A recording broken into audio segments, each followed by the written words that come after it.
purpose of this study was to examine a training and support intervention for direct support professionals who are working in family homes supporting individuals with intellectual or developmental disabilities. We actually understand very little about the training and support needs and experiences of direct support professionals who are working in family and individual homes. In the United States, the majority of direct support professionals are working in family homes or an individual's home, and we don't know a lot about the services, supports, and training needs that these direct support professionals have. And so in this study, we wanted to test a training and support intervention targeting those direct support professionals, and we wanted to blend both some training opportunities as well as some coaching and mentoring opportunities to better understand the working environments that they were working in, along with how the quality of their supports affected the family members in that home as well as the individual with the intellectual disability. This study was designed to incorporate feedback from direct support professionals, individuals with IDD, and their family members. Unfortunately, in the design of this particular study, we were unable to recruit the ideal number of candidates and families that we wanted to be able to draw meaningful conclusions about this intervention.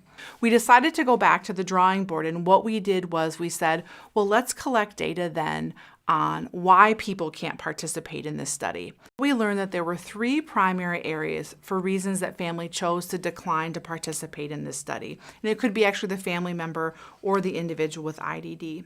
First, we found that direct support professional shortages significantly affected families. And even though families and individuals wanted to participate in this study, they were unable to participate because they did not have a stable workforce in their home.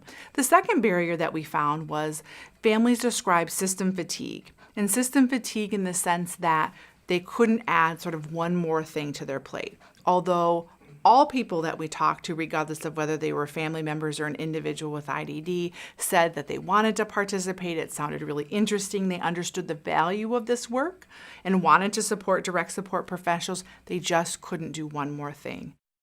And last but not least, we did have a number of families who did want to participate in this study, but didn't meet the eligibility criteria. And the reason that they didn't meet the eligibility criteria is that they had children that were under the age of 18. In this particular study, the intervention was designed for individuals with the IDD who were 18 and above or who were adults. And in this case, we found more families that wanted to participate in the study who had children with IDD living in their family home.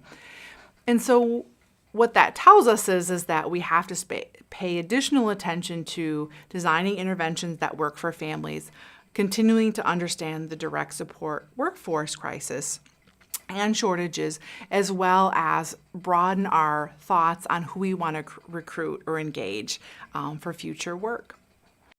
There were a number of direct support professionals and families that did go through the study with us. Again, not the targeted number, but in doing interviews and surveys with direct support professionals who are working in family homes, we did find that people reported they very much wanted to support people in community settings, whether that's supporting them with transportation, activities of daily living such as going to the shopping, going to the bank, doing everyday things in the community. Most direct support professionals who worked in family homes stated that instead their support hours that they had allocated really needed to focus on activities of daily living, eating, cooking, bathing, dressing, other sort of medical supports that one might need in that home. And additionally, we found that direct support professionals reported that they had a desire to stay in the field and stay supporting the individual that they were currently working with, which anecdotally I think is a powerful message about the values and the commitment that many direct support workers do have for the individuals that they support. What this leads us to in our future research is focusing more on designing interventions with families in mind and working more closely with families to design those interventions that support families to live their everyday lives that they have, but don't sort of cross that threshold of it's a burden or it's too difficult for them to participate.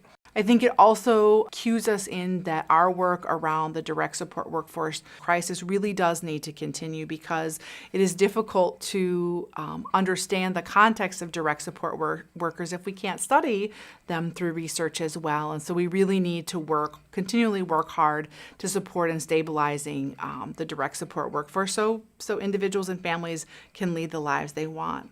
We really also hope in the future that our research will focus on a broader range of individuals with IDD, which includes both adults and younger people under the age of 18.